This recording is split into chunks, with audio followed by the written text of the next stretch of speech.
La déclaration du président Henri Konan Bédié lors de la visite d'État du président de la République de Côte d'Ivoire dans la région de Lifou du 14 au 17 septembre 2014, déclaration par laquelle M. Henri Konan Bédié a annoncé son intention de faire de l'actuel chef de l'État le candidat unique du RHDP à la présidentielle 2015. Après avoir mesuré longuement les conséquences qu'aurait sur la vie du PDCI la surprenante sortie de son président et prenant toute la nation à témoin, faisons la déclaration qui suit. L'annonce du président Henri Konan Bédié de faire de l'actuel chef de l'État le candidat unique du RHDP constitue une violation flagrante des textes qui régissent le PDCI-RDA. Textes qui font du Congrès l'organe suprême de ce parti politique. En effet, les militantes et les militants du PDCI-RDA ont encore en mémoire cette résolution du 12e Congrès qui stipule que le PDCI aura un candidat lors de la présidentielle 2015 au premier tour et que ce candidat sera un militant actif du parti.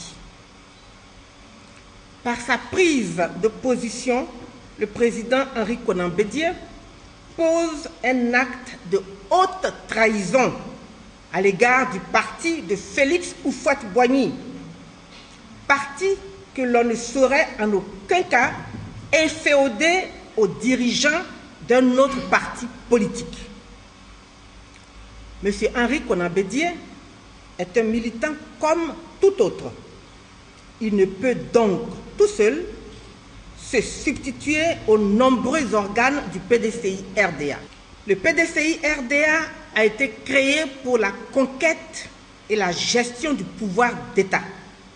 Il n'a pas vocation, pour quelque motif que ce soit, à se saborder au profit d'un autre parti politique. L'acte posé par le président Henri Konan Bédié est une violation de la Constitution ivoirienne qui stipule que les partis politiques concourent à l'expression du suffrage universel.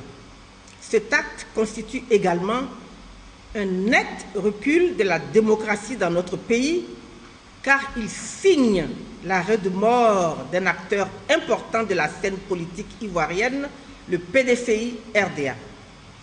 En conséquence, nous, femmes du PDCI-RDA, marquons notre total désaccord avec la décision de M. Bédié d'aller à la présidentielle de 2015 avec un candidat autre qu'un militant actif du PDCI-RDA tel que prôné par les résolutions du 12e Congrès. Déclarons nulle et de nul effet la décision de M. Bédié. Annonçons que cet acte est un parjure par lequel M. Bédié affranchit les militants du PDCI-RDA de tout devoir d'obéissance à sa personne et à sa fonction de président du parti. Réaffirmons avec fermeté que les résolutions du 12e Congrès s'imposent à tous les militants du parti, y compris à M. Henri Konan Bédié. Et invitons toutes nos sœurs militantes du PDCI-RDA à se les approprier. Déclarons que les femmes du PDCI-RDA ne se reconnaissent nullement dans la décision de M. Henri Konan Bédié de désigner un non-militant du parti comme candidat unique à la présidentielle de 2015. Enfin, demandons à nos sœurs de ne pas céder à la panique, de demeurer sereines et mobilisées et de se tenir prêtes pour soutenir le candidat du PDCI-RDA qui sera choisi lors de la prochaine convention du parti conformément aux résolutions du 12e Congrès du parti tenu les 3, 4, 5 et 6 octobre 2013. fait à Abidjan le 23 octobre 2014. Les femmes du PDCI RDA, je vous remercie.